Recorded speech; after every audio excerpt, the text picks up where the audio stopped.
Hello, you're listening to a Talker Spirit Animecast. My name is Andrew, and I'm joined here with Chris. Yo. Today's episode is a mailbag episode. We are getting piled up on questions, and so I figured it'd be a good time to relax, chill, and get some really good questions in here to give our opinions on certain things that people are asking directly about. And there wasn't really too much crazy stuff happening. Well, technically, two crazy things happened over the last week that we could probably cover next week on Discussional. But yeah, we had Fire Force Season 3 was confirmed, and Crunchyroll got Chainsaw Man, which they say they're going to be streaming later this year. So at least another confirmation that Chainsaw Man's coming this year. But yeah, that's pretty much the big things to make sure you guys know that stuff. But anyway, like I said, mailbag episode, pretty relaxed episode. I'm sure if you're not too into question answer kind of stuff, you might be like, ugh, never mind this episode. But stick around because, like I said, sometimes people ask some questions that really get in some deep philosophical stuff that we get into. So I think that sometimes we get better discussion happening when there's a good question. So we'll see. Sometimes they're goofy questions, but that always kind of breaks the ice here and there. So there you go. That's always good. Like I said, we technically opened up the Discord and got a flood of questions there, and they're getting, 1 to 2 months old, so I don't want to let them sit there too long. So we'll get into some, but as usual, we're at talkerspirit.com. That's where you can go to actually submit questions. There's a contact us button there. Also, there's a link to our Discord, so you can go there and put the question. So many ways that you can submit questions to us, just like these lovely people did. So let's jump right into it. I guess we'll start with the email submitted questions. We have one from Drew. It says, to Chris and Andrew, I've just discovered your podcast, and I'm impressed with how informed you both are. Wow. We're deceiving them really well. Well, we are. During your next podcast episode, I would love to hear your 3 biggest worries, concerns for both the anime industry as a whole, and specifically longtime fans before anime hit the mainstream. Of course, I would enjoy hearing what has you both most optimistic for the future of anime. I wish both of you well, and eagerly await your next episode. Sorry again for not having it in our next episode. It unfortunately doesn't work like that, but still. Anyway, yeah. So your 3 most biggest concerns and your optimistics of the future for anime as an industry. I think we've hit on this quite a few times, kind of sprinkled around, but I guess specifically hitting on them. 3 biggest concerns. Obviously, gatekeeping and censorship, which I think is a big thing right now because obviously Sony has bought pretty much the biggest companies that were streaming anime into the West, and there's a lot of concerns around them gatekeeping what comes over, and yes, possibly telling the companies in Japan, make sure this is less risky than you think it should be. Now, granted, yes, there's a lot to be said about the inability for them to really dictate that stuff. But you still have cases like interspecies reviewers and stuff that get licensed over here. Then they deem it's not worthy to be on their platform. And then we don't get it until way later when a company like Critical Mass does a physical release of it. So that's obviously the biggest concerns. I don't necessarily think that Crunchyroll / Funimation / Sony have control over these companies. It's just that when you do dictate that, hey, you can get a lot of money if you change a couple things and we actually license it from you, otherwise we're not going to, it makes companies think differently. And that's always a big concern, obviously. Other than that, some other 2 ones, I guess there is a concern around physical distribution. There's a lot of titles, especially now that Crunchyroll is the main platform. Funimation was pretty good in the idea that they did have a lot of releases. Whenever shows came out, you would often see them do physical releases as well. But now that Crunchyroll is technically the main company, Crunchyroll doesn't really have any urge to do physical distribution. Now, the hope is that Funimation still connected to Crunchyroll will still do physical distribution, but we're not seeing that. Over the last year since the buyout, we're not seeing that. It seems like a lot of physical distribution is taking a back seat to a lot of things. I mean, what's the thing? I just literally brought this up to somebody the other day. My regular rant, where is Mushoku Tensei? It's literally the biggest show last year. I mean, put aside what everybody wanted to hide the fact that it was that popular. If you look at most top lists, Mushoku Tensei is number 1. It was a big show, no matter if you wanted to acknowledge it or not. And if you didn't like it, that's fine. But it's still, where's the physical distribution of it? Like, where is this? This is like This is over a year and a half old at this point, and plenty of other shows from last year have been released physically. Mushoku Tensei, crickets. I kind of have a concern about a lot of titles that I really loved not getting physical distribution no more. It's been kind of a thing it was really big at some point. Everything was getting physical distribution. I mean, obviously Sentai Filmworks, when they get stuff, they obviously always do, because it's kind of like a big part of their company. Funimation, it was a big part of their company. Crunchyroll, no. And I kind of see that happening. And I'm a huge fan of physical distribution. I'm a huge fan of owning physically something and not worrying about it being removed from websites. But we're starting to get to a point now where it's a big question mark at this point. And something like Mushoku Tensei really deserves to have a physical release because of the quality of it. You don't want that it's been encoded and stuck on some website with some degradation happening to it to make it not take up, 60 gigabytes of space just to stream it. There's degradation that happens with that encoding and streaming process that I don't necessarily think is... Mushoku Tensei deserves to be like best quality possible, and that's obviously something that I'm concerned about. I'll think on my last one, but positivity, I'm always positive. I think that we're getting more anime than ever before. That means that we have, yes, one concern is that we do have a lot of isekai and stuff, but we're getting a lot of stuff. I mean, I was watching a video from somebody, I wish I remember their name on top of my head because I would love to give them a shout out. This one lady, she does like a lot of shoujo stuff, and she was talking about the lack of adaptations that's happening with shoujo anime, that we're seeing a decline in it. And I kind of agree. When I look back in the past, things that are specifically labeled as shoujo has seen a decline. And I am concerned because of that. I'm concerned that some things are getting lifted up while other things are dropping, but that's typically what you get with a lot of trends. They see the trends, they know this is what sells, and they're going for it. Obviously, shonens are always going to sell. Obviously, isekai right now are selling really well. And those trends often block out other things, but with the plethora of 40-plus shows a season, you have more of a capability of getting something that you want. In a season with 40 animes, you're probably going to find something that works for you. If you're a sports fan, you're going to find Awashi. If you are, yes, an isekai fan, you're going to find plenty of stuff to work with, Skeleton in Another World or something like that. There's always something that's going to be for somebody, and I do like that. The fear that I have, and I guess this will be my third one, is that I almost feel like we're going to get a bubble. Like we're in a bubble right now, it's going to pop. Like we are getting so much content, 40-plus shows a season. I feel that either not everything's going to get attention, some things are going to fall apart, some studios are going to face issues because there's so much stuff out there, and people only have so much time to watch the shows. There's barely anybody out there that's going to watch all 40 of these shows. Now, the hope is that there's plenty of people that will watch, one of each of these 40 shows in a good quantity amount. But I do feel sometimes when we look at each season that we're going to run into that big bubble that's going to pop.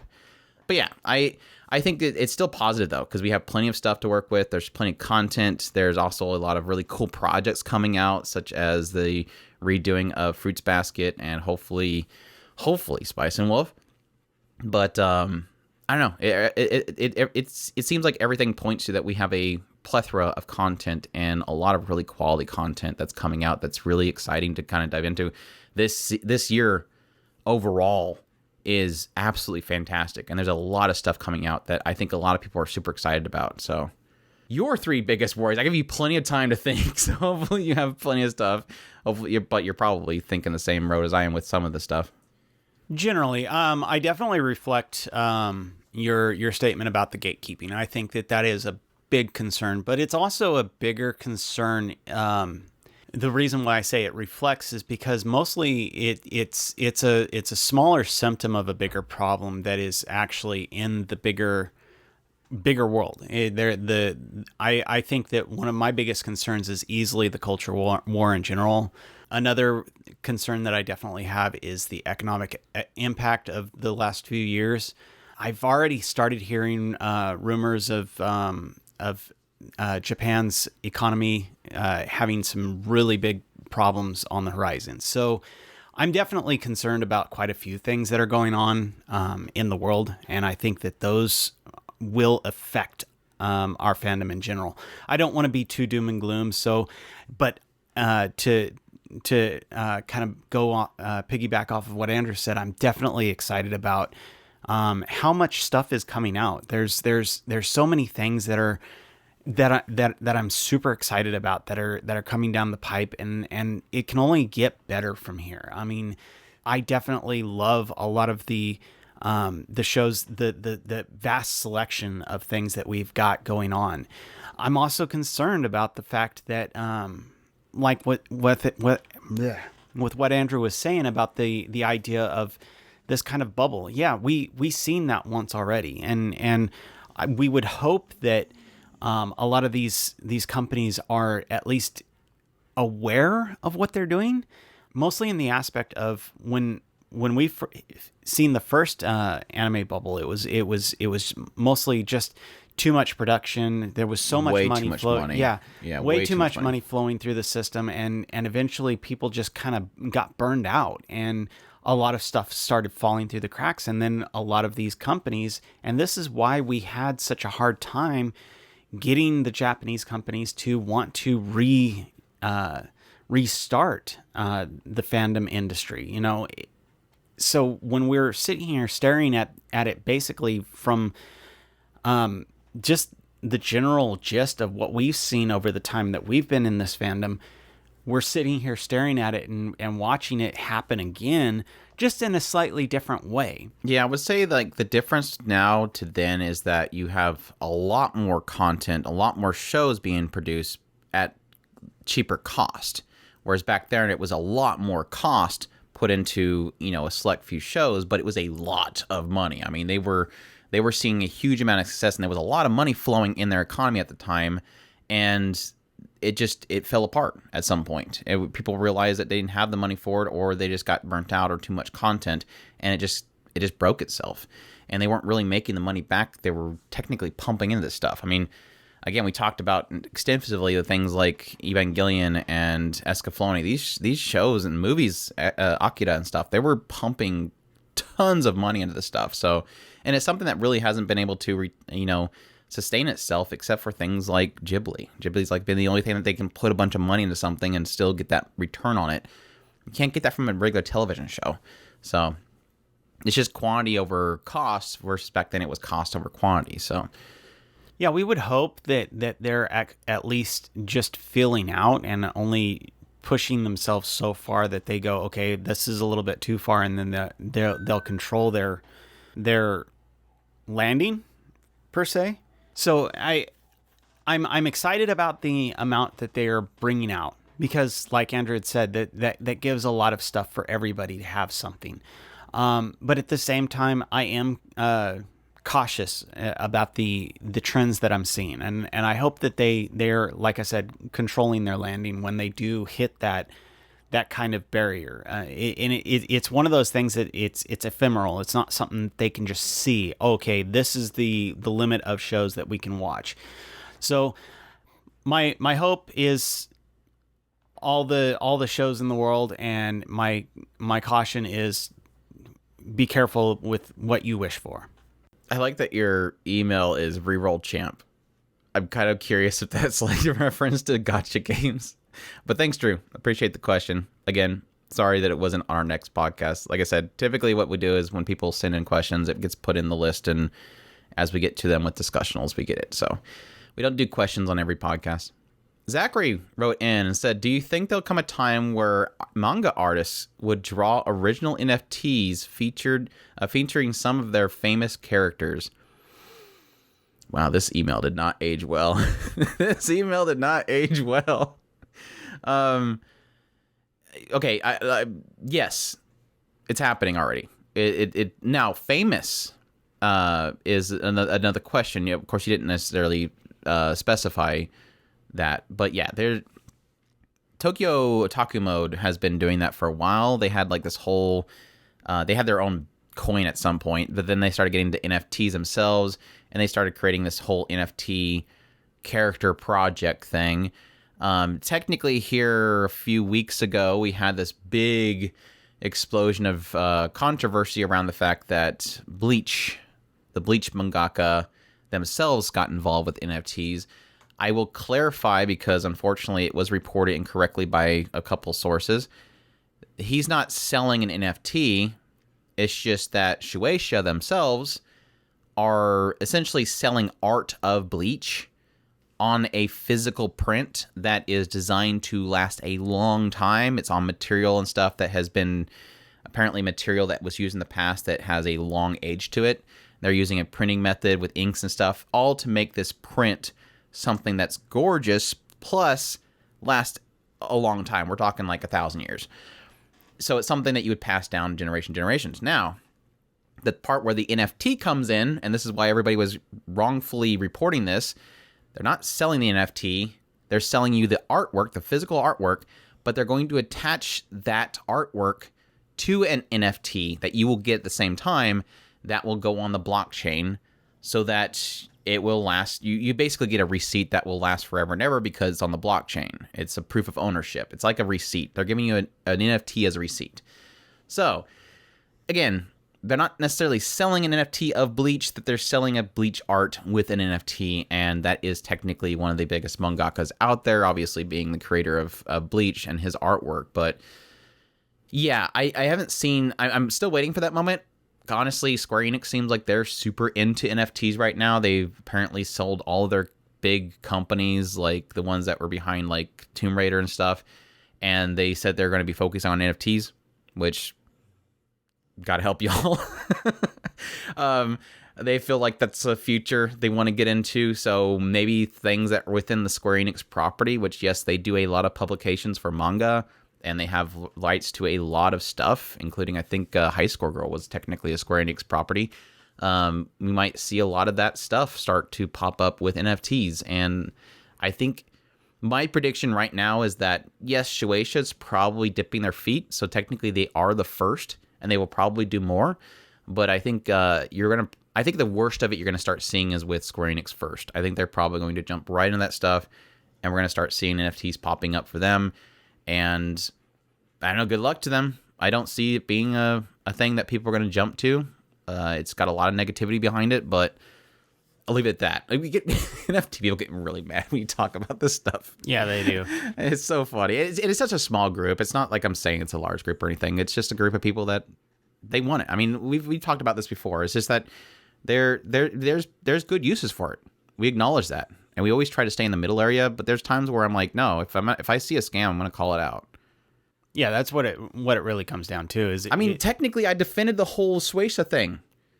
I seen it for what it was. Everybody was going immediately, this is a scam. Shueisha is selling Bleach NFTs. And I'm like, well, let's look into it first. And I looked into it and I said, no, it's not what that's doing. You guys are bashing it, and it's not necessarily what you think it is. I was defending it in that case.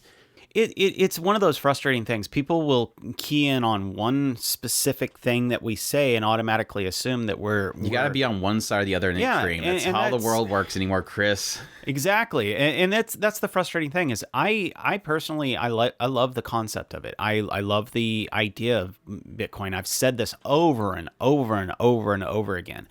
I have an issue with what Andrew was talking about, where a physical equals digital. Until they fix that issue right there, I will always be on the fence on it.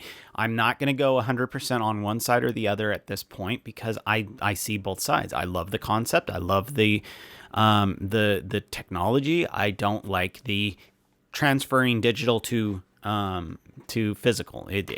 And with everything, people exploit this stuff. Yeah, just having a tag does not make it suddenly, therefore, fixed the problem. No, it does not work like that.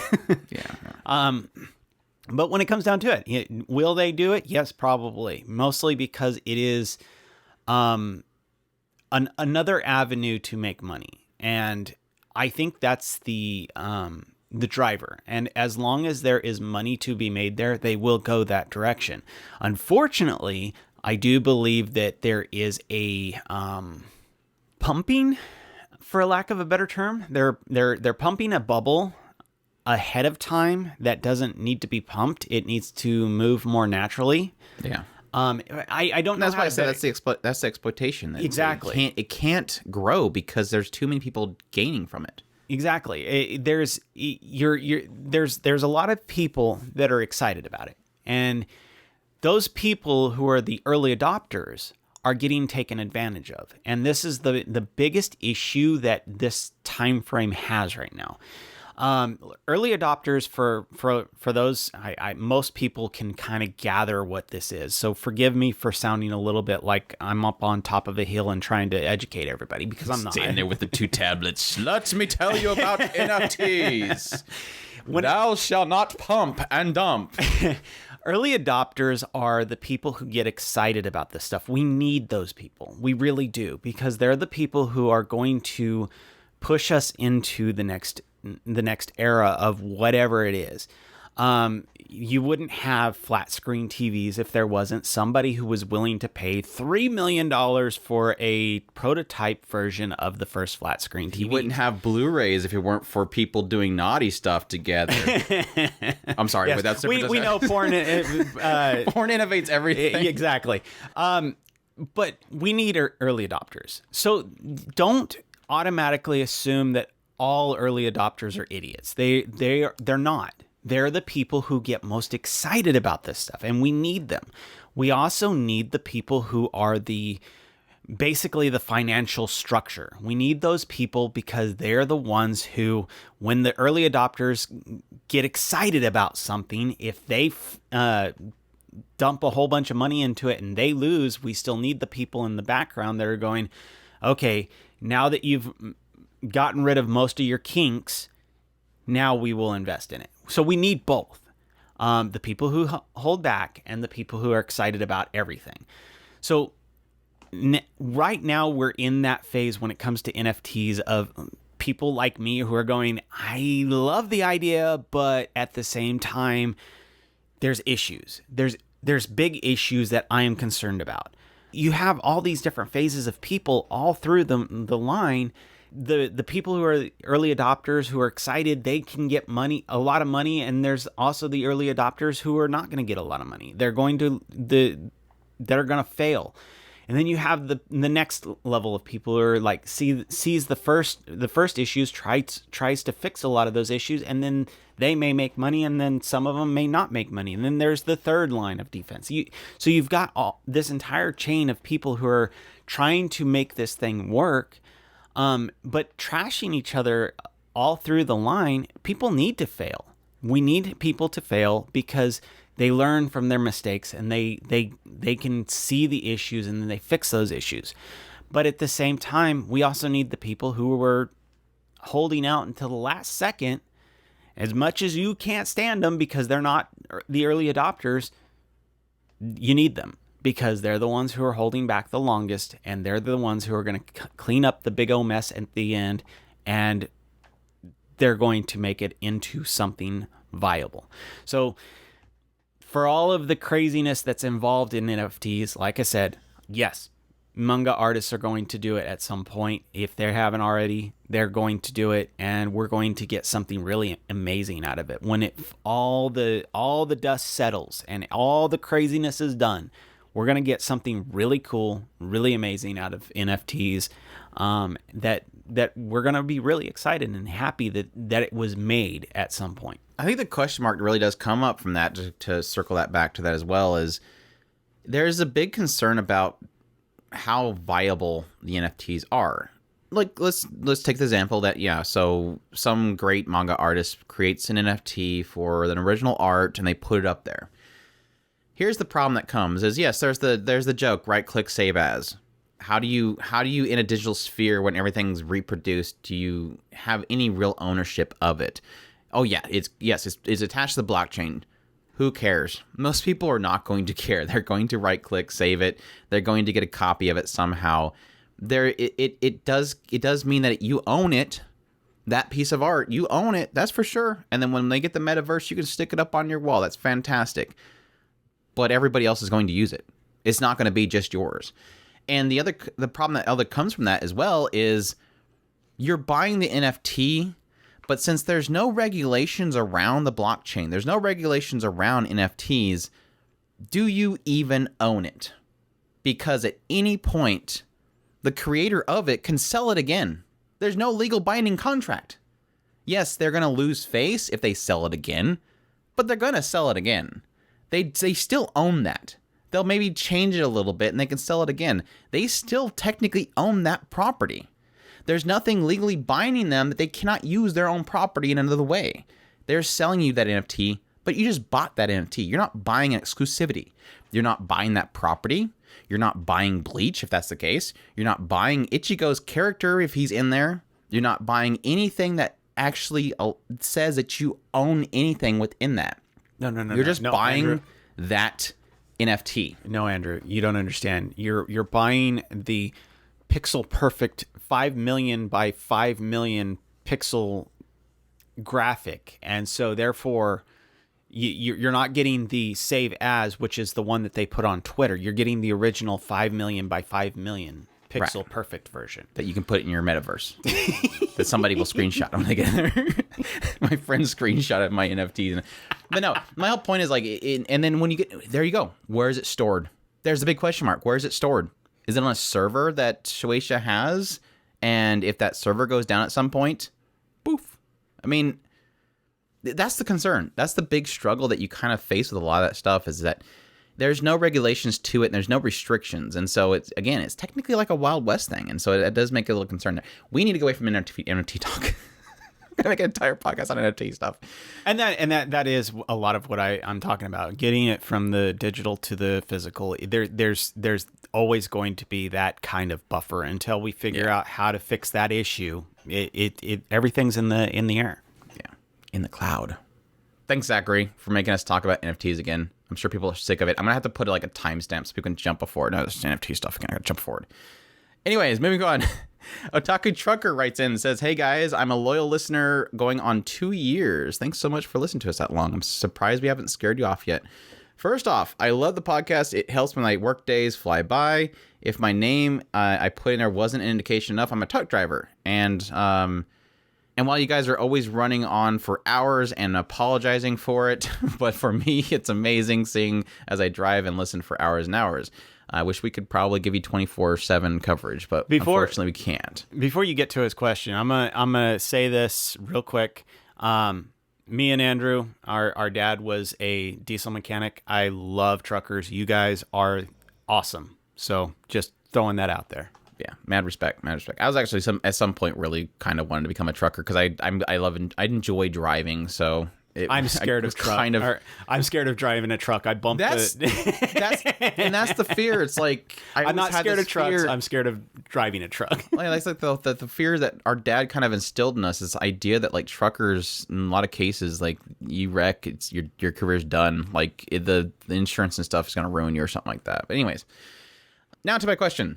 Why are you guys always dogging on CrossAnge? It's an amazing show with a messed up social construct showing the racism in a society and forced servitude of a subsect of population, while at the same time praise 86, which I also love, but is basically the same show, just in a different and less TNA lol. Love to hear the reasoning behind this.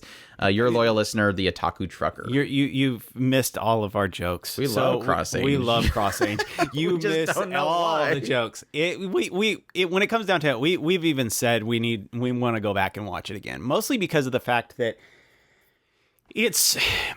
there's a lot of mixed feelings about how, in particular me, how I feel about CrossAnge. And it's mostly because of the fact that I think that it had so many really cool ideas that it didn't quite reach its full potential. And it's one of those that I want to say it's brilliant and it's perfect and it has so many cool things. And plus the TNA / etchy element. That snake bite. Yeah, that snake bite. It's one of those that is in this realm of where when we joke about something, it's usually in respect to I'm just not sure how I feel when it comes down to it. It's not that I don't like it. I actually love it quite a bit. And it is in this weird world of I'm not sure how I feel about it, but I love it. Yeah, that's our inside joke. If you'd missed it when we set that up, and that's obviously a struggle that we run into a lot whenever we have inside jokes, like the bricks thing. We always have to explain the bricks thing because it's an inside joke to our podcast and our listeners, but at the same time, or damn it, Roberts. It's an inside joke to our podcast and our listeners, but sometimes we forget that some people may have come in or missed in the episode where we kind of set that joke up, that they don't quite understand it, so they immediately think, especially how we use Cross-Ange, we're always joking about shows that we're having issues with, but we think we enjoy it. And that's what a Cross-Ange is. When we say this is a Cross-Ange show, it's a show that we are really conflicted about. And that's because the only reason that we're conflicted at all is because there's a side of us that really loves it. But the conflict is that there's a side of it that is either unsure or just confused about something or just struggle with something that's in it. Cross-Ange has a lot of up and downs. There's a lot of really fantastic stuff in there that it does, but there's also a lot of stuff in it that kind of either derails the pacing, derails the mood, derails something in it that could have been more cool. But again, it always comes down to just not being sure. Like, I don't know if I can say this is a fantastic show. I can't commit my mind to it. Like, I think I can, but I can't commit myself. And that's the joke. And yes, technically the reason why we want to go back and watch it. Another reason to show that I technically like the show is I bought the Blu-ray. Now, unfortunately, the uncensoredness of it is weird because they have the whole thing where the nips are missing. So, that's proof. I mean, I technically bought it. It's not that I don't like the show. We do actually like the show. It's just the joke is that we're just conflicted. So, but yeah, we'll hopefully one of these days when, to the question earlier, if the anime bubble busts, we'll go back and watch it or if the gatekeeping or the bubble busts, we'll come back and watch it.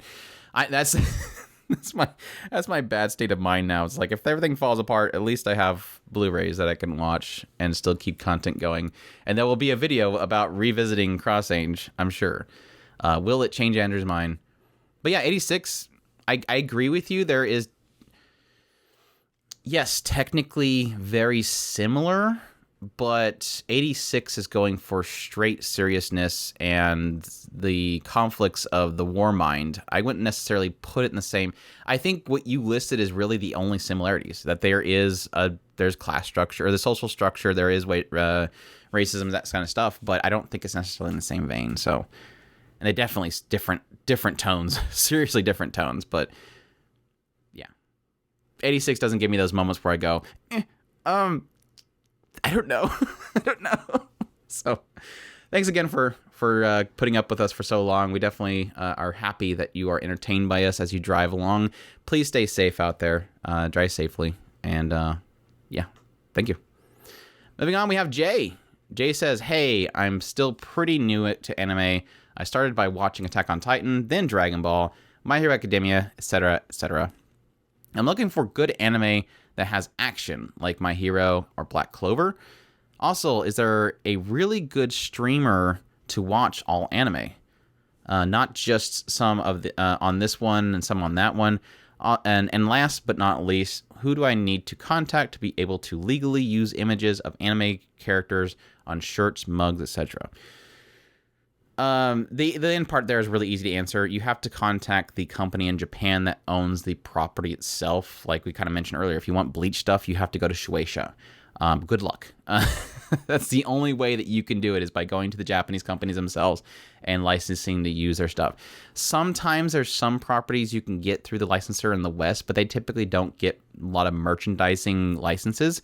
But you can always contact companies like Crunchyroll/Funimation and see if they possibly have those licenses, but typically they don't.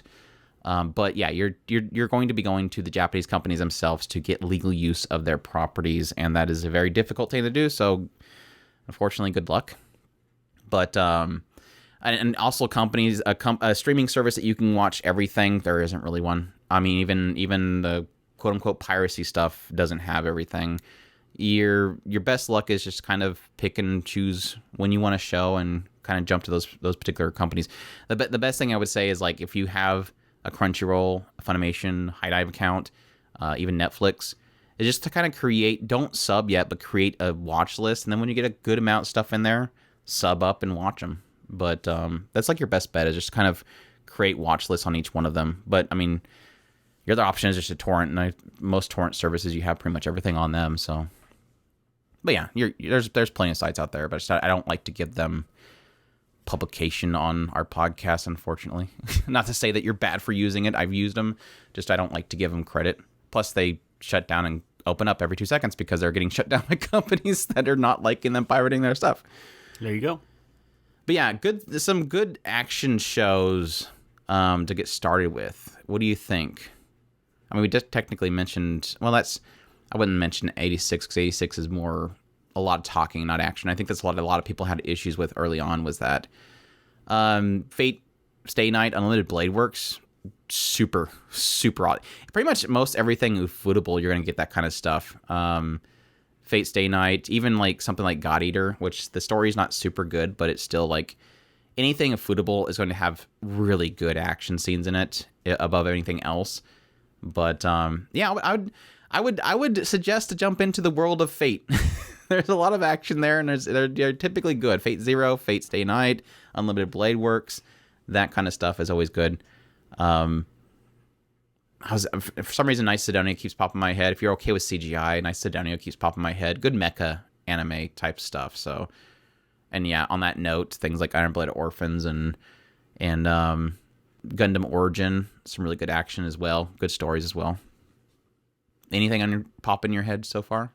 Yeah, it really does depend on, in a lot of cases, on what type of action you're looking for. Like Andrew's hitting the most biggest action type names, but when you start getting into like Gundam, you're starting to go into the more space opera, which can be a different type of action. That's more the space battles and stuff like that, which is action in a lot of cases, but most people want to see choreography, and that's why Unlimited Fate, the Fate series, has some fantastic choreography. You got, if you want that more choreography type aspect, you've got what is that? High School of God of High School, which has some fantastic as well. Especially if you do the front side before even they if start the story getting into falls the apart. insane. Full Metal Alchemist and what was the other one I see? Noragami. I would suggest those two as well. I was also thinking another one before it kind of started falling apart that I really loved was the Chinese company that ended up. You didn't like it, but I kind of liked it because and it had some fantastic choreography at the beginning. Whole Liner stuff. Whole Liner stuff. There was that one in Whole Liners that they had done. If you're thinking of that's gross. I cannot back this up. I think I know what you're talking about. I know you Just didn't like it. absolute gross. This one, Hattori no Shita? Yeah. No. It had some fantastic... That fell up. There was some good scenes. There was some good action scenes, but you're talking 12 episodes and you had like a couple of really good action scenes. But sure, if you want to believe Chris, go with it.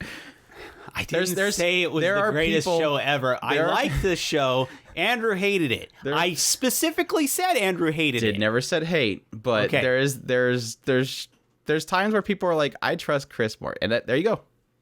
Go with it. It's I fine. thought it had fantastic choreography. It was a couple scenes. I will go with you on that. I almost want to say Made in Abyss, but that I don't know. Action is not quite the word I put. Gunslinger Girls. I thought about that, So but good. that's very drama. It's very psychological stuff. So, Akadama Drive, that was really solid. I definitely suggest that one. Dororo has some good scenes. Darker Than Black. That takes me back. Just don't watch the sequel, Genesis or whatever. But Dororo is also kind of in the same vein as I hate to say it this way because It's quality it's different. dropped, but it's got some good action scenes in that one. Yeah, I would put their action scenes in the same category as where you were already mentioning some of the shonen type shows where it's dude versus some kind of weird strange beast in some cases. Some cases it's guy against guy, so it's kind of the action. Demon Slayer, it's in the same vein as that, where he's fighting different types of things instead of just one thing. So yeah, if you don't have great action, but it's different than what most people would consider action. Yeah, if you're hitting the main shonen stuff, you definitely put Demon Slayer in there. I mean, you're gonna have some really good action scenes in that one as well. I mean, typically every case that they run into, they're gonna have a really cool fight scene, and they pulled out some really, and again, that's Ufotable, so there's a lot of really incredible action scenes in that. Ghost in the Shell, obviously, that's a big one. Again, very wordy, very in discussing topics, political stuff, and all that kind of stuff. So keep that in mind. I was gonna say Recreators, but that was a big problem with people expecting that to be an action show. But that got very philosophical in the head. So that's enough. I think we've given you plenty. Beyond the Boundary, that was a pretty fun one too. Blood Blockade Battlefront. We just talked about that last night. Such a good show. Definitely check out Blood Blockade Battlefront. It's got some good style to it. What about Fire Force and Soul Eater? There you go. Would you consider those action, or they have plenty of action in them? Yeah. They typically try to get their shonen regular attempts at action, so it's definitely in there. But yeah, hopefully that gave you plenty to work with. But and those two ooze style, like you guys were talking about last night with Blockade Battlefront. They just ooze style. Yeah. Thanks, Jay, for the question. Hopefully that answered everything that you submitted. Let's see here. On the Discord, we're going to start finally picking through the Discord a lot quicker. Remnant says, since the merger of Funimation and Crunchyroll, what will happen to the voice actors and actresses of Funimation? Will they continue to dub and release on Crunchyroll?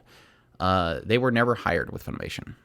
There may be some that might be internally hired, but typically all voice actors and actresses are contract workers, so they were never necessarily a part of Funimation. And they will continue probably to use those contracts. They will, as they become Crunchyroll, they have turned into Crunchyroll dubs, and they're continuing to do dubs currently. So no concern there. Also, a good point out to show you that they aren't necessarily of Funimation.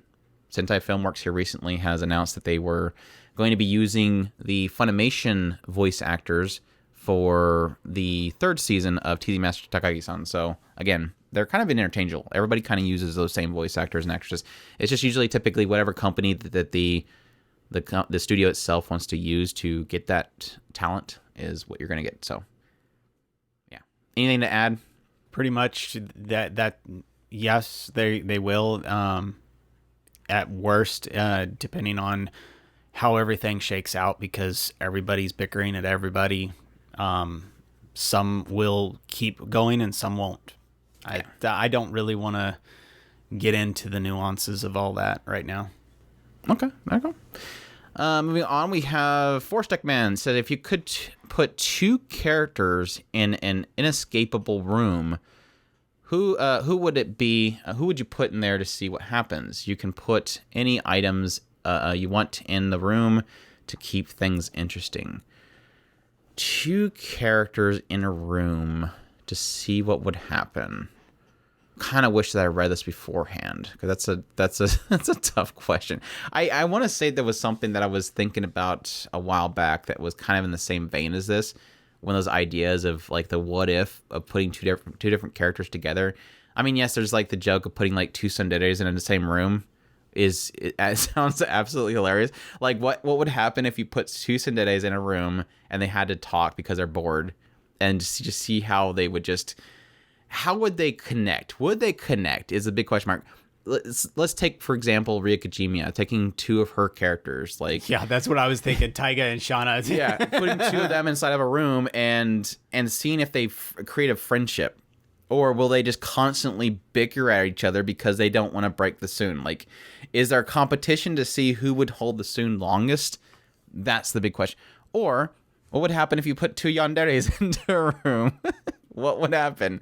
Yunagasai and, I don't know, the recent one that I've discovered, which is Sylphie from Mushoku Tensei, because in the novel, the first volume, she's kind of pretty... She gives off vibes of No. Yunagasai and Momo. There you go. Yeah. That would be world-ending event type 2. The true. Not doing too much spoiler, but those who know. Momo of the Executioner and A Way of Life, for those that don't know. Yeah, that would be interesting. I don't know that I want to, though, because that's like asking if you want to put two characters you technically like in a room and they could possibly danger themselves. So I don't know. The whole tsundere thing's a lot more funny. I think putting two Ria Kajimiyas in a room would be interesting. I'll go with that one. Hopefully Shauna doesn't pull out her blade. Or Taiga pulls out her wooden blade. I don't know. I'd almost want to see Kenpachi and Goku in the same room. That would be actually kind of funny. How big is the room we're talking about? How big are we talking about with this room? We're starting to give off vibes that we're talking about civilization, like ending events type thing. Yeah, I got you. Kenpachi's kind of big. Kenpachi's kind of big. Well, you've got basically 2 god level characters right there, and both of them want to test each other's limits. So it would be absolutely a fantastic show. That would be brilliant to see those 2 going at each other. Yeah. Moving on, TCB says, fun jovial question for you two. What are your go-to snacks and drinks of choice when you're on an anime binge? I don't really have like a habit like that. I'm typically whatever's kind of available. You know, like some pretzels to chew on was like the other night when I was watching some shows is what I was doing. I don't really have like I'm boring. I'm sorry. I don't have like a ceremony or anything. Technically trying to cut back on a lot of that kind of stuff, so it doesn't really help me. I mean, back in the day, yeah, it was like chips and stuff like that. But nowadays, it's like I hate chips and stuff because they make me technically break out, and I don't know. I try to limit that kind of stuff, but I don't really have a choice for it, so I'm boring. Yeah, I generally just Chris's soda water. Yeah, soda water. I love my soda water. I generally stay away from a lot of those things, mostly because they make you fat, and I try to lose weight type thing. But no, I'm boring. We're boring. If I was to go for a general snack that I love, is usually I love Reese's Pieces. A lot of those. So yeah, Reese's Cups. Yeah, if there was no issues, yeah, Reese's Cups is good. Sour cream and onion chips was like my go-to back in the day. Dr. Pepper was my big thing. Yeah, I do pork rinds. Yeah, pork rinds are good now. It's just they're expensive, so we don't really get them too often. But yeah, pork rinds are good now. But yeah, there you go. Coffee. Lots and lots of coffee. Yeah, pretty much doing a lot of coffee too. But yeah, thanks TCB. Moving on, we have Four Stick Man says, can we post pictures and ask you to rate our collection? That'd be fine. Like your actual physical collection. That'd be cool, actually. Please do that. That'd be cool. Yeah, just go talk to Ira, say that you want to do that, and I don't have a problem with it. Yeah. Havoc says, rank my top 5 anime series of all time, starting with number 5, High School of the Dead. Watched this show numerous times over the years, with this being a major nostalgia period for my bro and I. Zombies plus ecchi plus violence equals great time. It's top tier, top shelf, perfect show. I love it. Yeah, I would probably give this one. I like to actually give you a rating. Chris just says it's so great. I said it. That's awesome. I see. My problem with High School of the Dead is that I really enjoyed it, but my problem is that I know that it's never going to continue, and that's what I always struggle with. That's and my biggest unfortunately, issue. the mangaka has passed away. So it's like one of those really cool stories, but there's no ending to it, and that's always the struggle that I have with it. So, 7 or 8, I'd probably put in that area. It's one of those 7.5. It's one of those shows that the first time I seen it, it was during the zombies are taking over everything, and you go hunting. Well, there's probably got to be a zombie anime out there somewhere, and then you end up finding High School of the Dead, and you're like, this is brilliant. It's an anime. It's Walking Dead but ecchi version, and you get all excited about it, and then you find out it never finished, and it's still brilliant and awesome, but it never finished. So yeah, I'll admit that the Blu-ray for the OVA was a little bit to put that down. It was like very short. It was something else that was bad about it, but I bought the Blu-ray for it. It was like, oh, that wasn't really much. Just basically a beach episode segment. That was it. Number 4, Havoc Scott, Grimgar of Fantasy and Ash. My only isekai that is 9 to 10 or above. A show that really caught me off guard and a great twist to the genre. Isekai done right. Definitely highly recommend that one. I highly agree with you on that one. I think I have that one as a 9 or a 10 on my Annie list. So Yeah, I agree. It's easily one of my favorite isekais of all time.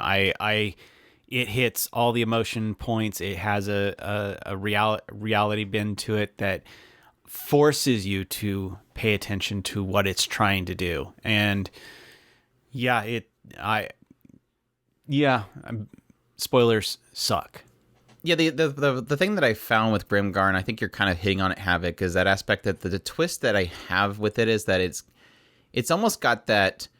We joked about it being a slice of life isekai. Like, it gets into the idea of it being a reality, and yes, it technically does tickle at the idea that these characters are from another world, but they can't remember that world. So it gives its excuse for them not to worry about returning or what they've lost. Their focus is on, we're here now.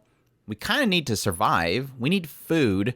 So we need to get a job. Let's get a job. We got to wash our clothes. We're running out of money. They're pinching, Gil and all that kind of stuff. And then, yes, it gets into the realities of how difficult this world is to survive in. They're starting off. It takes like 4 of them just to take down one goblin. I mean, it's not easy stuff. They're starting from level 1, and it's a struggle to survive in this world. And something that I'm really getting interested in when I get into the novels themselves is just getting into the other characters and the surrounding characters, which I think is going to be super fascinating. So, unfortunately, this is another one that I feel like is never going to get a sequel, but I hope that they do eventually. Because, I mean, they're still going on with the novels, so. But yeah, I absolutely love it. Gorgeous art style. No Name did the music for it. As much as people complained it being a music video for them, it was great music, so I don't care. Yeah, I have the limited edition of it. I absolutely love it. Super, super good show. Number 3, Girls Last Tour. Amazing world and soundscape that really draws so much emotion out for me. Wish more post-apocalyptic shows would take notes. Love these girls so much. Love those girls so much. So, I think I was in the middle ground for this one. I think I had like a 6 or something like that. It was a really good show. I like the art style of it, very unique. The characters themselves were fantastic. There was something about it that I didn't like. I forget what it was, but yeah, they had some really cool episodes in it too. Yeah, the rain episode was like, it was like a masterpiece. Like, that was a really well crafted episode. So, yeah, I don't remember what I think I didn't like the mood shifts, if I remember correctly. It's been a long time, so I don't remember exactly what kind of ruined it for me, but it was definitely a unique show, that's for sure. Yeah, it's definitely a goofy, fun show. I generally liked it, so yeah, I can't really remember anything that I didn't like about it, so honestly. So yeah, very good show. See, as number 2, Love is Like After the Rain, a show that should not have worked for me, but one I will promote till I'm dead. Seemingly taboo story that is wholesome. Would really love to know your thoughts on this one. We did an entire review on it, Havoc. Did you not listen to us? No, I think this was one of those ones where when we first heard about it, there was a lot of hesitation. Like, okay, this is about a girl having a relationship with an older man. And so there's a lot of concern around that whole thing. But it was so crazy how quickly it really shifted away from that. And I did really enjoy a lot of the story that they were kind of presenting. I want to say there was a lot of things that I did kind of get hung up on as well. Especially that I think it was one of those ones where it feels like it just gets the story started and you want more. It's definitely not done. Seems like that's where it was at when we had did that show. Yeah. Yeah, I would assume that it's probably in our season review for that particular season, After the Rain.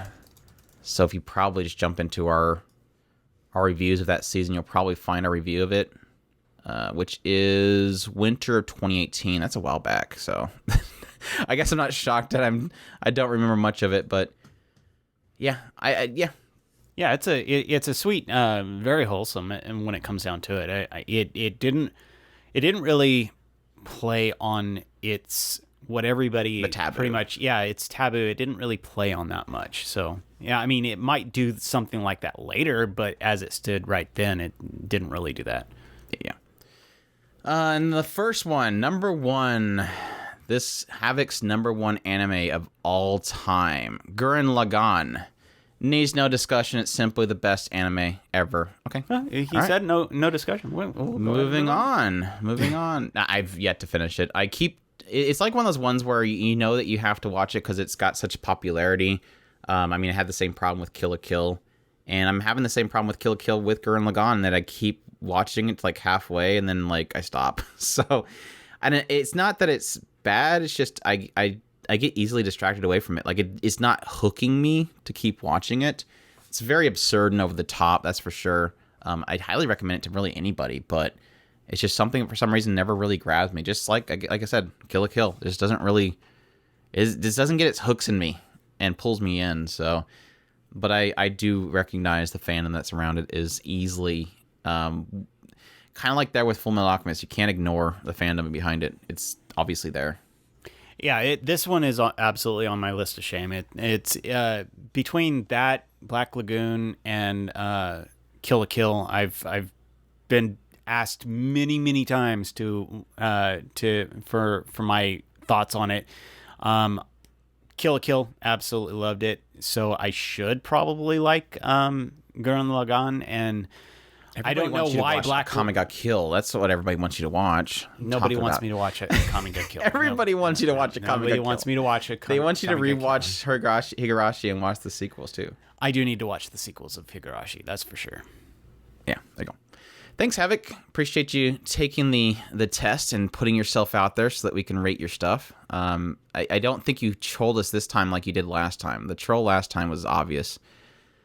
Let's see here. King Aaron says Girls Last Tour is good. Gurren Lagann is also great, so he's confirming that as well. Four Stick Man says High School of the Dead I would personally struggle to put high on my list since it doesn't have an ending like even in the manga. Gurren Lagann I find is overhyped. I was disappointed when I actually watched it. A lot of crazy stuff for the sake of it, but that's just me. Everybody's replying to Havoc's list. This is not what the question room is for, but that's fine. Yeah, I think that they that's your to hear opinion, us. Four Stick Man. That's just your opinion, man. I think that folks need to hear that at some point. And we don't mind replying to the questions, but remember that this is technically 4 questions. Yeah. Sabanasu says there was a dip in animation around 3rd episode. You're replying to it too, but I watched Gurren Lagann. I still liked it. Darn you all. Carbon Soda says, all right, so instead of giving you my top 10, I'll give you the first 10 shows I watched, and you guys tell me if you think it was a good starting point to get into anime. That sounds interesting. This excludes watching some random episodes of DBZ and Naruto or something on TV. This is from when I literally sat down and said, let's give anime a try. Did you really do that? Did you literally sit down and say, let's give anime a try, and then fired it up? That'd be interesting. For context, I watched all these shows. Andrew had this tape. It said Tenchi on it. And I got the tape and I said, let's try anime. Let's give this anime thing a try. Let's give these Chinese cartoons a try. Anyways, for context, I watched all of these early 2017, except for the first one. I watched that in 2013, but I'm pretty sure none of them were airing at the time. Probably just what Crunchyroll threw at me at the time. Lol. All right, so the first one you started off with is Tamako Market. Very interesting. Like if of all the things I was thinking of, the last one I was thinking about was going to be Tamako Market, but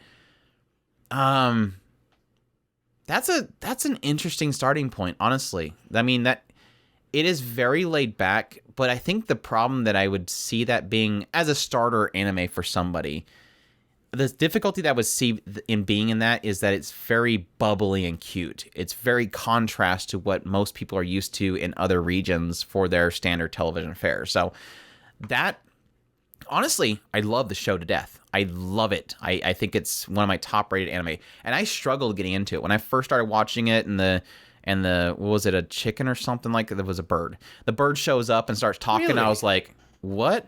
There's a bird that talks in this show? It really threw me off. I honestly didn't like the bird. But then, as I watched it, I fell in love with all the characters and the stupid bird. And so, it is a really fantastic show. But like I said, very odd as a first show for somebody that's just getting an anime, because I think that you're going to get a lot of whiplash. Typically, like a good starter anime for a lot of people is those ones that kind of bridge the inners. The things like, technically Trigun or Cowboy Bebop, stuff that's very Western-esque, that will bridge the art styles and not give you such a whiplash of cultural shock.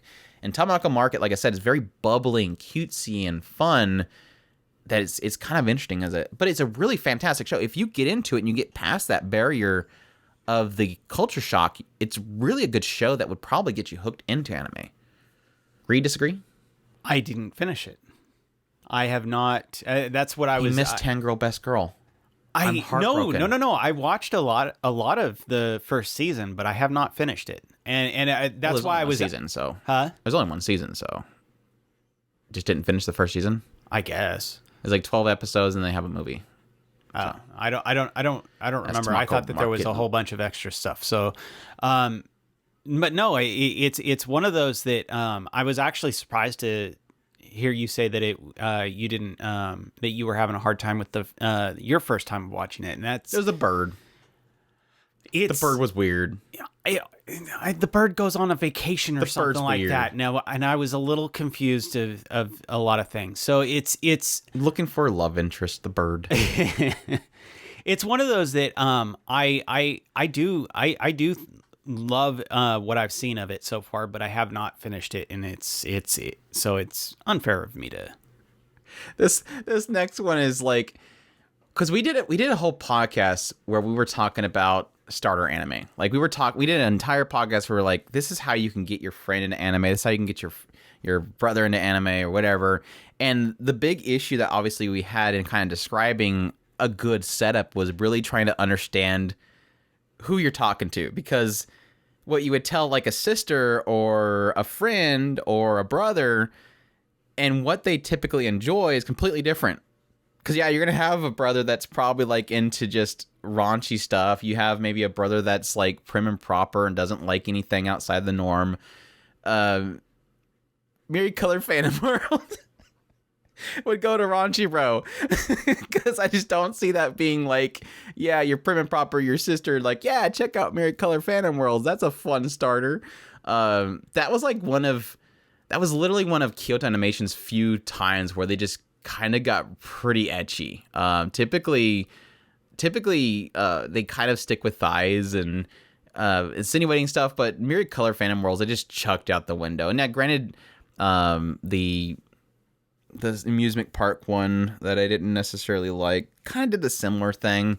But yeah, you're everyone you're listing so far is like these shows I probably wouldn't recommend somebody starting out. But if it worked for you, that's fantastic. It worked. But again, you might be into that doing limbo with interesting perspective shots and having just bumping the bar. And the monkey hot spring episode, the cat episode was great. That show was all over the place. I think in the end I didn't enjoy it. I think especially for the ending, but it had some fun stuff in there. And like I said, having Kyoto Animation do ecchi is always a good thing. So it worked, especially the cat episode. Carbon, I wish I had your starting. I wish I started with that. Hey, when it comes down to it, technically, if you think about it, Myriad Colors Phantom World, and in my situation, technically, Tenchi was one of my starters. Yeah, so we did. I mean, it's not that much of a difference. Well, that was the thing. Like, we were super young, and so a lot of these shows that we were getting into were like, whoa, this has got naughty stuff in it. Like, it was the lure to get away from the parents and actually watch something inappropriate. And yeah, they didn't hold anything back, especially like the 80s and earlier anime. Everything had nudity in it. No matter if it was a kid show. I mean, Gundam had nudity in it. Like, they didn't care with the kids scene. And they had the bright slap, so yeah, and they have the bright slap too. That's a good way. That's a good way to get somebody hooked in anime, is to watch a bright slap and suddenly they're like, I love this anime thing, this Chinese cartoons. Third is Real Life. That's an interesting one as well. I think that would be something that would be more in the normal area. God, every time I think of Real Life, I just think of the obnoxious soundtrack. But Real Life itself was really fantastic. I still kick myself that I haven't finished the OVAs for that. I need to get around to that before I forget the entire story. But really cool story, a really cool concept to it. So that's again, not something I would probably recommend somebody starting off, but it's definitely a solid one if you want to give somebody that has some pretty interesting twists to it. I think it's an interesting one to see, especially if you're coming off of Myriad Colors Phantom World and going right straight into Real Life, because to me you can see with that you can see how much of a difference each show is, and this is would a show have good music and a show doesn't? Well, I was thinking more along the lines of the vastness of what anime is, because you're going from Tamako Market, which is kind of cutesy, fun, and then you're going into Myriad Colors, and you're going more cutesy, and then into the more ecchi realm, and then going slam right into a technically sci-fi slice of life, which is a really and it's a drama. It's very drama based, so you're getting into some really deep philosophical thoughts and what would you do in this situation? How would you handle this situation if you had a chance to redo your entire life? So yeah, I think that's a fantastic one as a third show. Fourth is WWW Working. I would have preferred that you've watched the original Working, but if that's what you get, I guess that's what Crunchyroll wanted to give you. I enjoyed it still. I love Working to death. But yeah, that one's kind of in the middle ground. I don't really see a problem with that too much. Like I said, I would kind of prefer you have watched the original Working first, but it's definitely up there. Well, in that case, he doesn't really have a more workplace slice of life to really compare it to. So it would have really been it could be more, especially with its comedy. It's got some fantastic comedy when it comes down to it. And so I see that one as a pretty good starter as well. But the next one, yeah, love the next one. Yusubu would have been a better working place environment anime, obviously. Like I said, the original Working would have been better, or Servant X Service. I mean, that would have been another one that I would probably hope instead. But if it worked for you, that worked for you. But Yamada-kun and the Seven Witches is number 5, the 5th one that you watched. So yeah, that one's one I really enjoyed. I mean, I think around the same time we also had the Actually I Am. I like that one a lot more, but Yamada-kun and the Seven Witches was definitely an excellent show. Really enjoyed it. And if you like that show currently, what was the show that's currently airing that is the same writer? Oh my gosh, I'm blanking. Cuckoos? Yes, I think so. I think you're right. Yeah, Yamada-kun and the Seven Wishes is a fantastic show. And yeah, because it was like 25 episodes, I remember. Yeah. And hitting it right up next to, like I said, the really interesting thing about your list, and this is going on into the future things in your list. I love how well-rounded you got into the. Yeah, it wasn't like every shonen. Yeah, you're going like you said. He's technically hitting those in here and there across all this time frame, but when he actually truly dug into anime, he's going right straight down a path of basically comedy, and then going straight back into more this slice of life, and then going back into these the more the realm of down to earth comedy, goofy, fun stuff. So yeah, I love so far. I love a lot of your list. Yeah, I think a variety of different shows is really fantastic. So I agree with that one. Which 6 Coco Connect, awesome, awesome show to get into. And again, that's shifting it from, again, something that's more fun and bubbly, which it still does have in Coco Connect, but every now and then having that contrast into reality and suffering and insecurities between characters and friends and stuff. I think it's a really solid one to jump into. I agree. I really love a lot of Kokoro Connect so far. And 7th, Kotora-san. This is easily Go ahead. This is one of my favorite shows of all time. I absolutely adore Kotora, and I loved the kind of underdog story that she had going, and the somebody reaching out that hand and bringing her out of her darkness, and the kind of goofy antics of what she's a mind reader, and so the goofy antics between her and him, and how she deals with a lot of that stuff, and how the people around her slowly accept her as she comes out of her shell. I absolutely love the show, and one of my favorites of all time. Eighth, Invaders of Rokushima. Go again, Chris. I didn't finish this one. I do want to get back to it. This is one of those ones that I kind of keep wanting to go back to. That one is it's been a long time since I watched that. It's one of those goofy it's trying to meld like 4 or 5 different genres, and I think it does okay. I can see the frustration with this show, but it's one of those that if you don't take it too serious, it's kind of goofy fun. It's when it comes down to it, what it is a guy who gets this apartment and basically acquires a harem of just off the wall characters, and each one of them brings their own flavor. So one will be an alien, one will be a ghost, one will be a witch of the earth or something like that. I don't remember. It's been a long time.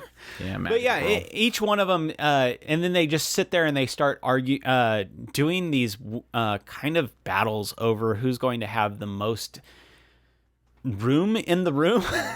Yeah, which is not much because it's 6 tatami mats or something like that. That's the whole Rokujima or something. Rokujima, yeah. So yeah, it's a goofy show. Yeah. Number 9, School Live. That's yeah, you're going right back in the dark realm, even more so dark. I personally really loved it. I know that a lot of people did not enjoy it, but I think it kind of mixes in with a lot of stuff you're dealing with. It's got the cutesiness of things like Tamako Market. It's got the direness and darkness of things like Koro Connect. Obviously a little bit further in the dark realm, but it kind of mixing those things, the psychological aspects. So it kind of matches in with quite a bit of what you've been experiencing throughout the previous 8 of them. And like I said, I personally really loved it. So hopefully it was good for you. Obviously, you putting them in this list does not mean you enjoy them. It just means that you watch them in that order. But yeah, I really enjoyed it enough that I technically went out and got the entire manga series to finish it. So, and it's got a really good ending. So I recommend people to check out the manga if they enjoyed the TV series. It actually has a solid conclusion. Like, I seen the ending and I'm like, I don't really think this is going to pull anything off. And it's like, oh, okay, cool. I like that. And typically mangas don't really have good ending in half the time, so that's a good thing. Or no ending at all, unfortunately. Yeah, School Live is especially. I don't blame you for if you got through that first episode. It's hard not to want to finish that show because it is one of those that you get a brilliant beginning and you want to see that brilliant directing all the way through. And I think that was a show that definitely had some solid directing. Yep. Carbon Soda says, looking back on it, on this, just skip that entire last one. 10. The 10th show that he watched. Recently, My Sister is Unusual. Brilliant. I see you are a brilliant man of culture. I give you all the credit in the world. Looking back on this, it has some stinkers. Looking back on this, it has some stinkers in there. Some I'm meh about, and some I still love. But hey, I'm still watching anime 5 years later, so I guess it did the job. Maybe, I mean, you need contrast. You need contrast. You need to have the high highs, possibly the low lows. You have to see. I think we talked about this. We actually had, was it our rating anime episode? There was an episode where we started kind of diving into, no, that maybe this was the aspect of the introducing people to anime. It was probably in that podcast as well. We talked about this idea that the issue that a lot of people face when they first get into anime is that they go on a forum or they talk to somebody that's really into anime and they go, give me shows to watch. And what do they get? They get a full list of 10 shows that are their top 10 anime of all time.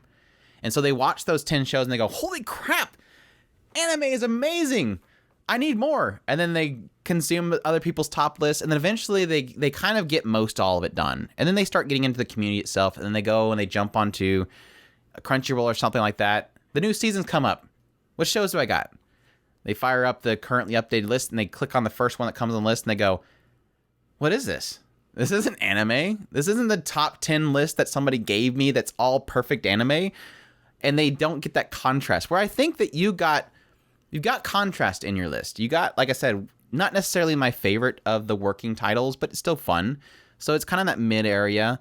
And then you have stuff that's really up there, that like Takamaka Market, Kokoro Connect. And then you have those, yes, not so perfects like School Live, or maybe even things that give you a little more feeling for what's good, which is Recently My Sister's Unusual. That will tell you, man, these other shows are really fantastic. I agree.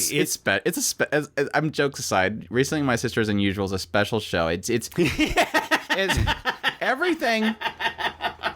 Everything is kind of there to give you some sort of insight into something. And Recently My Sister's Unusual is kind of like the Kiss X Sis. You kind of need them there because they're special in their own way, and they deserve to have attention. And yes, they do technically. It's fun to be weird. It's fun to have weird shows like Recently My Sister, like Pupa. Those shows, Cross Age, we talked about it earlier. It's good to have weird. And it's good to be conflicted with if you want to enjoy something or not. It is. And having a girl that desperately needs to go to the bathroom, but she has a belt on and she can't remove it until her brother somehow comes in the room and it just ends in disaster. Sure, why not? Why can't we have that exist? It is. You do hit on a very, very important point of that we need those weird shows, because really what it comes down to is, especially with that being no filters. Andrew loves no filters. Yeah, you having that in your 10th spot is actually something that we're kind of need to have. In it would be great if the conclusion of this was that the 10th was Recently My Sister's Unusual. I never watched anime again. Like, that's the conclusion of the post. I never watched anime. I've been joking with you guys. I actually don't watch anime. I'm in your community, just chilling here. It is one of those things of you need that kind of curveball that hits you and you go, this is what anime is. And I don't mean that all anime is Recently My Sister is Unusual. What I mean is you need that curveball that goes, oh, I get it now. Nothing is off limits. Yeah, I think that needs to be hit. And what Andrew was pointing out, that we have technically, I agree, we have talked about this at some point, of that people are automatically fed the 100 best shows of all time. And yes, it's nice to see those good, solid anime that everybody agrees is the top of the top. I wish everybody were to watch Shogun Roku, Rakugo Shinju, watched Ascendance of the Bookworm, but I also agree that we all need to at some point watch something like Recently My Sister is Unusual, Kiss X Sis, or Cross Kiss Age. the Six Girls. Kiss the Six Girls. Yamada Kun and the Seven Witches. That's literally kissing the seven girls. You did it. We need those kinds of shows. We need to have that balance of, what was that goofy show that I kind of loved and hated at the same time, with the girl that had the Oni mask and the guy with the motorcycle, and Machiavellism. Oh no, that's shoot, my gosh. It's shows like that are just complete garbage, but Triage X. Yeah, Triage X. Every episode, he flies through a window. On a motorcycle, and I hated it and I loved it because it's just garbage, just etchy. Just I loved it, and it's you need those kinds of shows. And that's kind of what I said with Amahara. That was why I was chiming so much on like Edens, and even when I finally got to watch Interspecies Reviewers, is like, Amahara is what we need in anime right now. Somebody that says, here's the two birds. This is what I'm going to write about, and I'm not going to stop. Like that whole idea that you have those, typically you have those boundaries you hit and you go, oh, okay, we're getting too far this direction. Amahara says, no, I'm going to do this. Like, I don't have anything to hide in what I want to create here. And I think it's healthy for the anime sphere to keep that, rather than us go in the other direction where everything starts getting softer and softer to the point where suddenly anime is not really that different than the Western world, or it's not different than Disney Channel or something like that. Yeah. It's a struggle. But yeah, anyways. Midas says, yeah, there's no correct first anime. Guessing slice of life is still your favorite genre, and talking to Carbon. Tamako Narca is very cute and honestly a great pick for first anime if you want something cute and light. I agree. Four Stick Man says none of those shows even existed when I first started. I find most people start with shonen as their easy gateway. Yeah, that's kind of what we were talking about when we got into our discussion about, introducing people to anime. A lot of people get introduced with shonen, and there's a lot of people that's all they watch is shonen. Let's be honest. There's a lot of people that, like, if you look at the numbers of things like Naruto and stuff on Crunchyroll, it's probably their highest. And Mal doesn't represent that. You're not going to see those insane numbers of things like that because most people that watch Naruto was probably not watching anything else. They don't have a Mal. But, yeah. Ida says, giving your first anime is a pretty fun idea. I'll give my first 10 too. Rank them for me, I guess. Context, I started watching anime in late 2013. Also, not including things from childhood, but things I intentionally watched as anime. So you mean the ones that you, what was it? How do you say it? When you decided, let's give this anime thing a try. Right. First one, Kill Me Baby. It's another, y'all have really interesting first animes. That's for sure. That's one that I don't think I ended up finishing. Do you think you watched it, right? I don't remember it. You don't remember it? Number 2, Rokubu. Rokubu. Sneeze, Yuki, are you okay? You okay? Get something in your nose? Rokubu, that is, Yuki.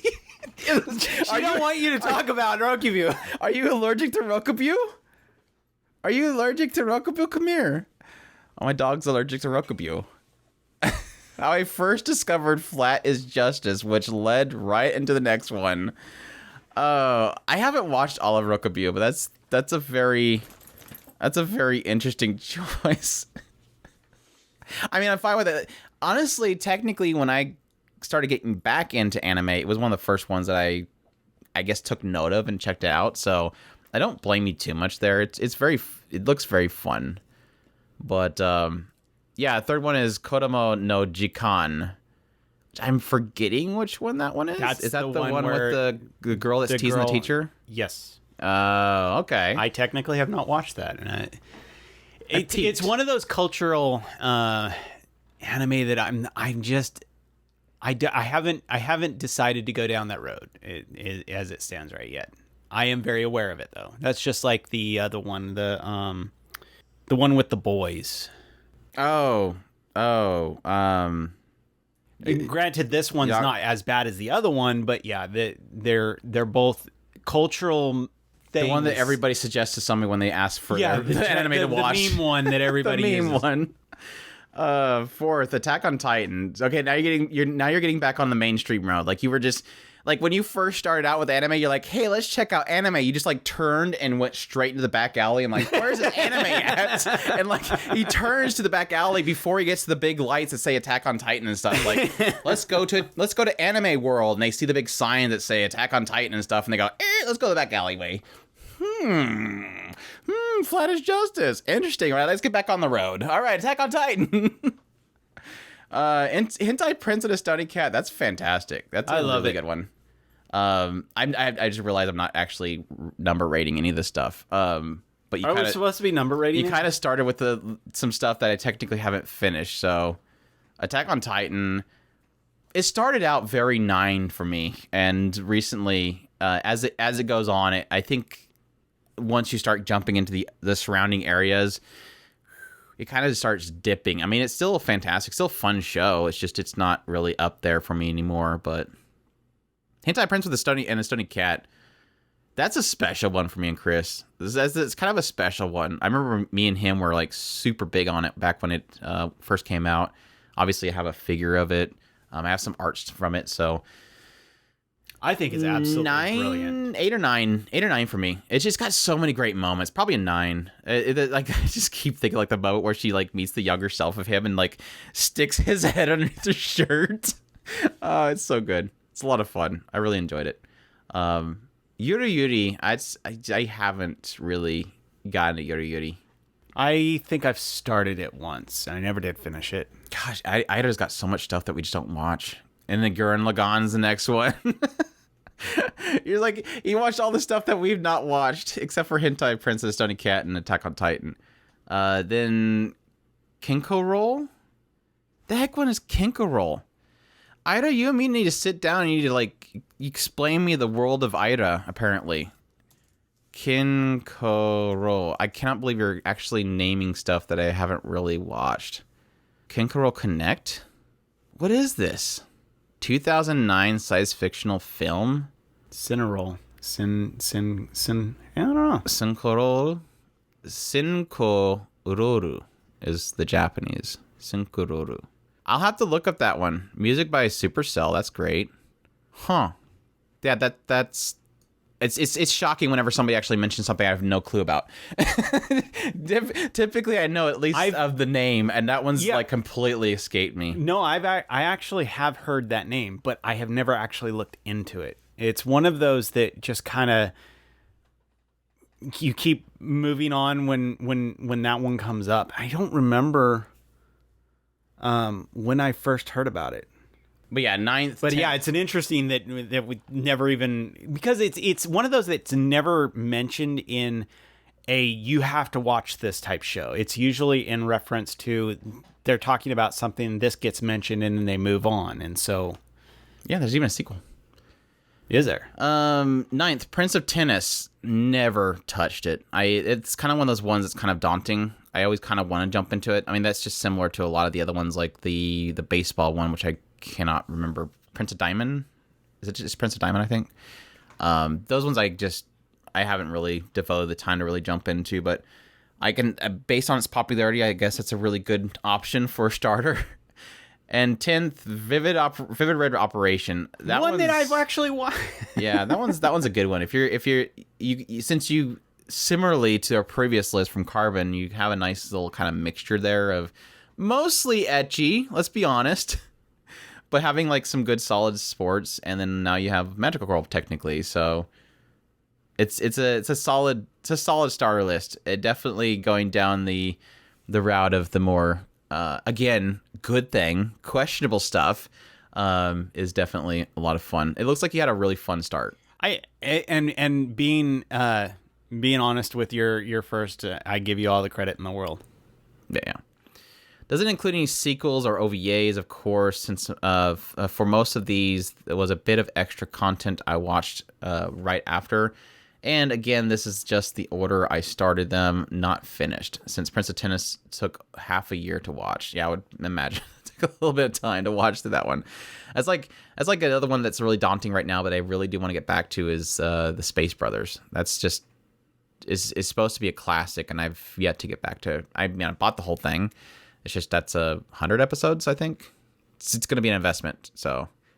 Yeah, some of those shonens are really daunting, but you feel very satisfied after watching a lot of them. I remember going into Hajime no Ippo and considering how crazy daunting that was. When I walked away from it, I was so satisfied after watching it. Yeah. Good stuff, Ida. That's a really that's like one of those things that I hate about like some of these people that have. So many of, especially like some of our listeners and stuff, are coming into anime, and at least in the 2010s and stuff, it's like, could you imagine starting anime now, having like so many really wacky, crazy stuff that you could just jump in? Imagine Interspecies Reviewers being your first anime. It's like, it sounds so cool. I mean, that's similar to jumping into Rokubyu and Kimono no Jaihen and stuff. So, Jikan, but. Four Stick Man says, since we are giving our first anime, here is my list. And I probably struggle to give you what I first watched. That's the other problem that I have.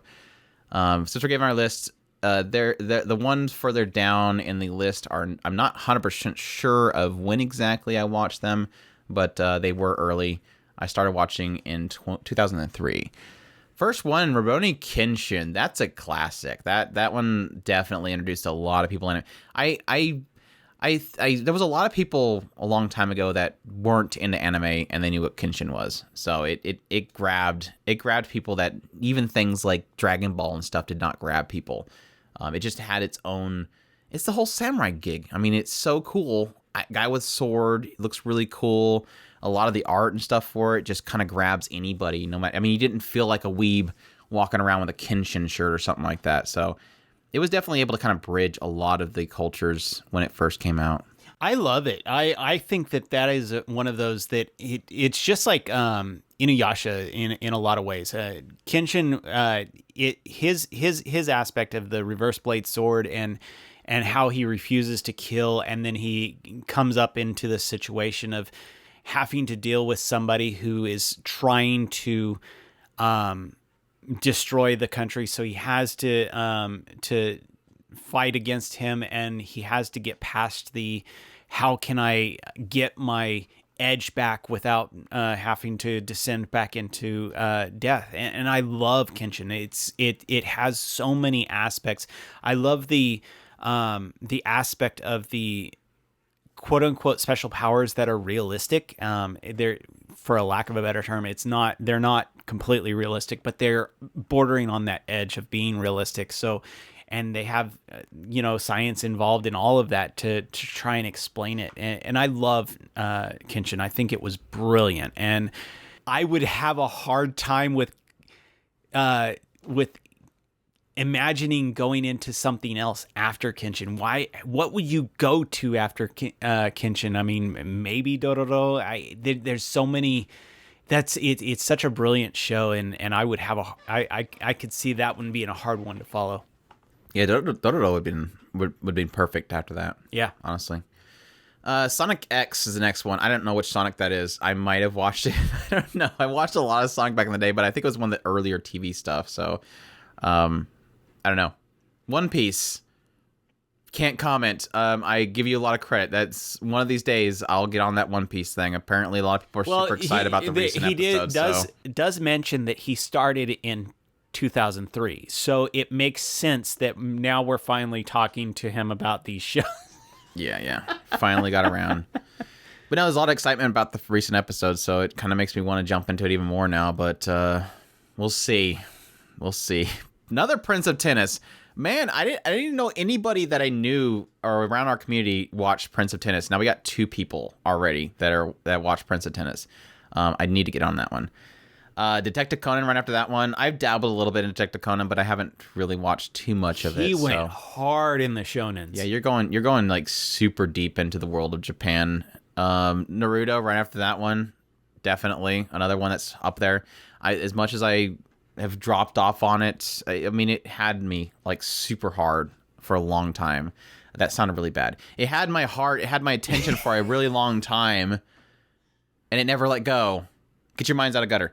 7, Sakuga no Shana. Excellent. I hopefully that one again. I have to remind myself you're talking about your order of which you watch shows. Hopefully that was one that really grabbed you and pulled you into the world of anime. I love Sakuga no Shana.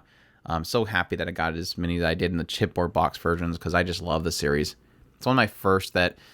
It is technically, I think, my favorite of the Ryukajimiya shows. I'd have to sit and think about it, but I think it is. I mean, obviously, like, Toradora is excellent, but, like, personal place in my heart was Shana, so. I personally lean towards Toradora, but there's nothing wrong with Shana, so. Yeah, they're very different, obviously. It's hard to really pick them against each other. Like I said, it's just Shana has a special place in my heart. But, My Hime. Actually, you spelt my wrong. That's M-A-I. Actually. Actually. I didn't know what he was doing with his face. He was doing something like he was trying to find glasses. He was like finding something to touch to show that he's touching his face like he's got glasses. He's like he pokes his eyeball, I got contacts. Actually. I didn't do that as a spoof. Nobody steal that idea. Just like a spoof where you're like this guy that's like runs into somebody and he goes, actually, and he pokes his glasses up, and then you have this other guy walks up and after he puts his contacts in and goes, actually, and pokes his eyeball. Anyways, that was a long joke. Yeah, My Hime is a fantastic show, and that's giving you the other side of anime. So I absolutely applaud that you're obviously getting the other side of. What was the other one? Mayatome? Mayatome, yeah. Yeah, it got weird. I enjoyed My Hime, but man, the sequels didn't capture the original.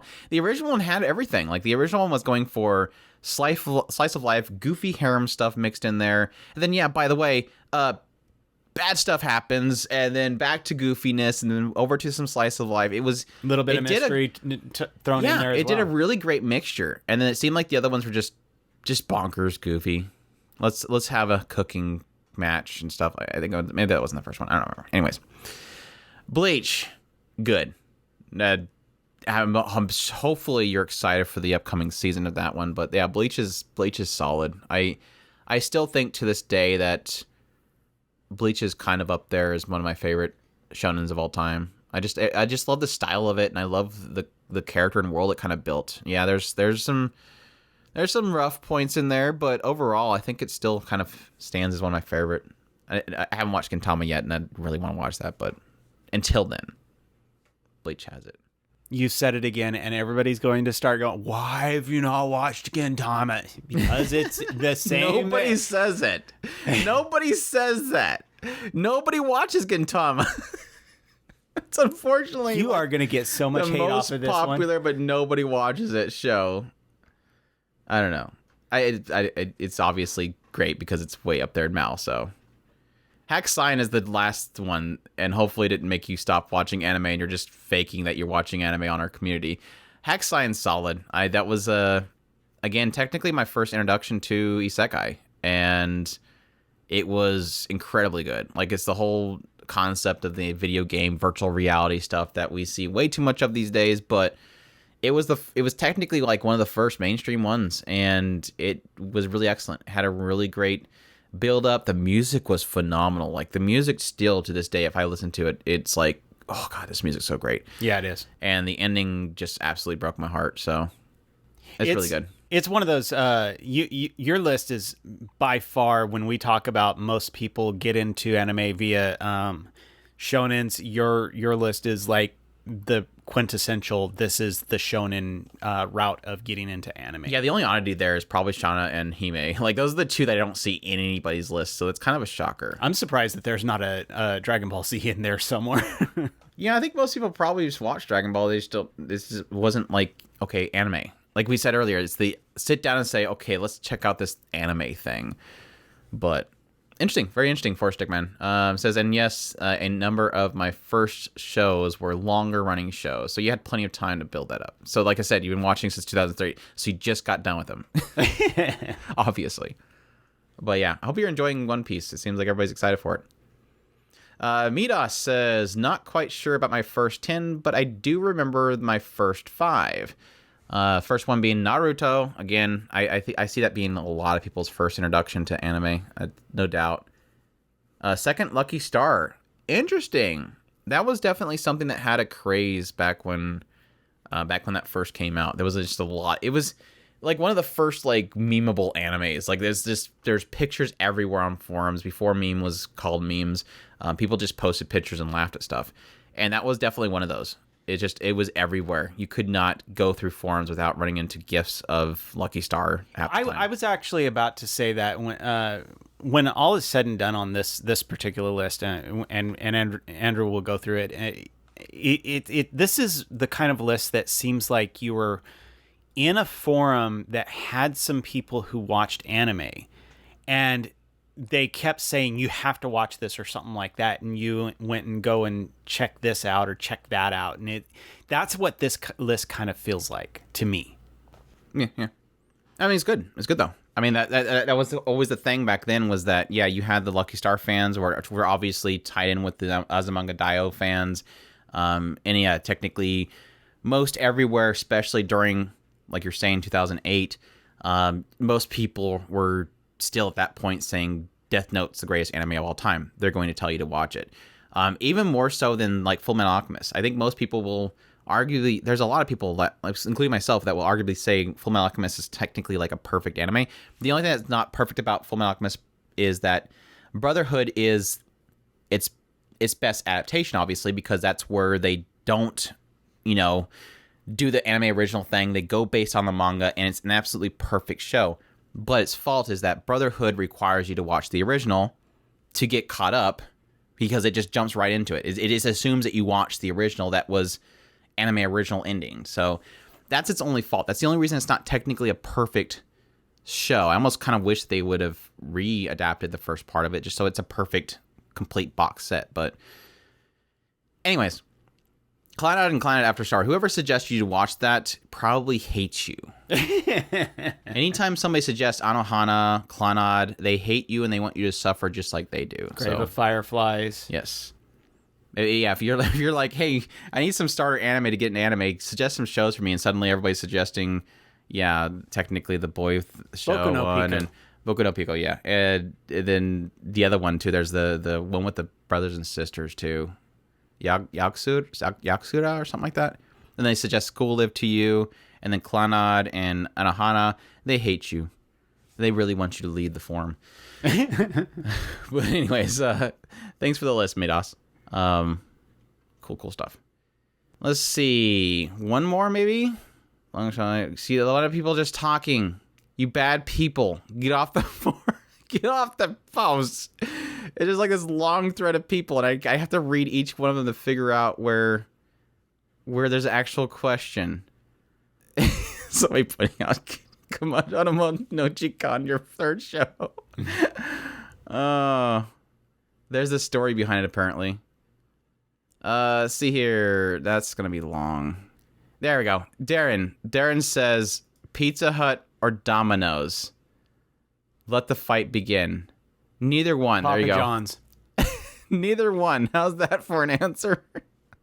Neither one of them. And look at they're doing it. So if I have to, probably Pizza Hut. But see, this is the problem with pizza places in general.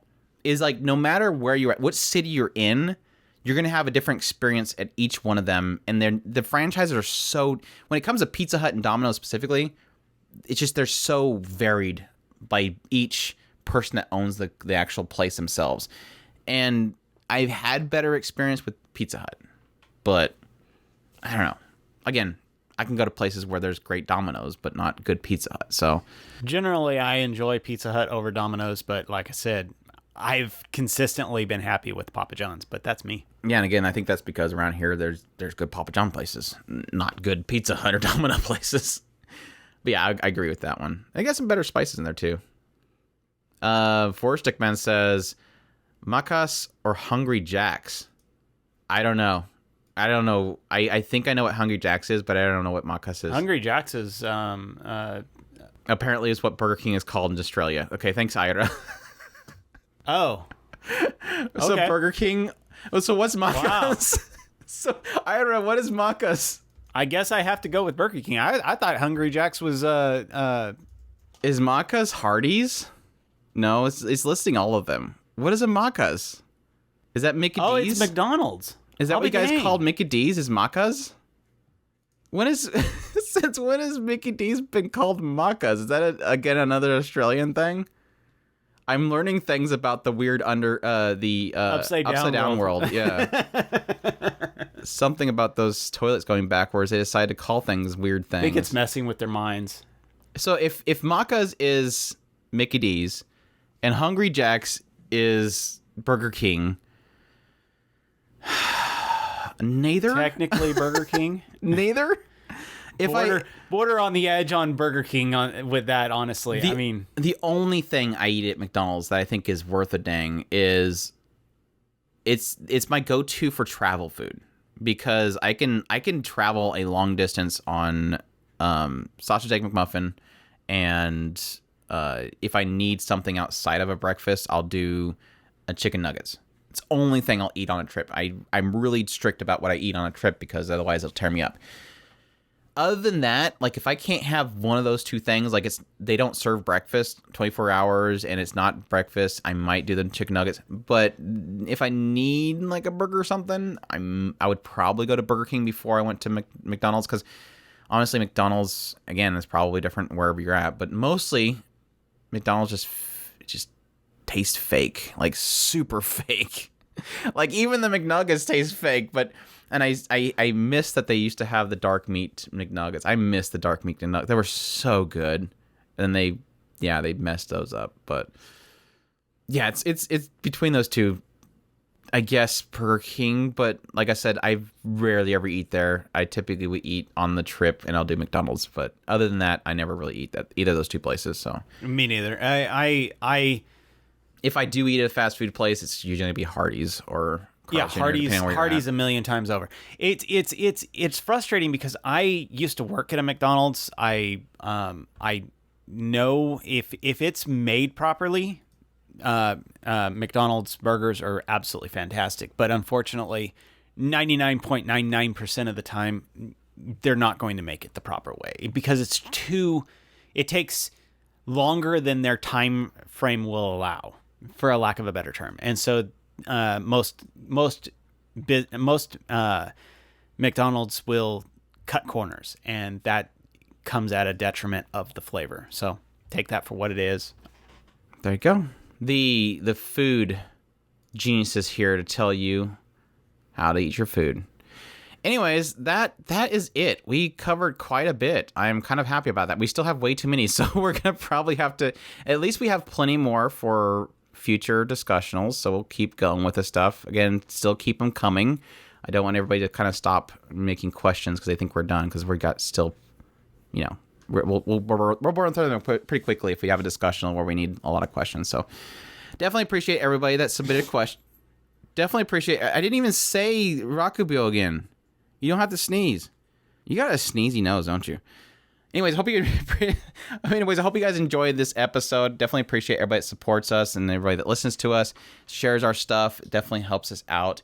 We definitely appreciate everybody's support. If you want to support us, we have our website at otakuspirit.com. There is a link to our social media accounts, YouTube channel, sub to us there. We have a Twitch channel. If you have a Twitch Prime and you're not using it anywhere, go follow us on Twitch and throw us your Twitch Prime. It doesn't really take much for me just to log in there and throw that our direction. We definitely appreciate that as well. It's just like an easy way that if you already have Prime and you want to support us, it's an easy way to do that. So, when you're there, check out our live streams. So, but yeah, we definitely appreciate everybody, and y'all take care. Os.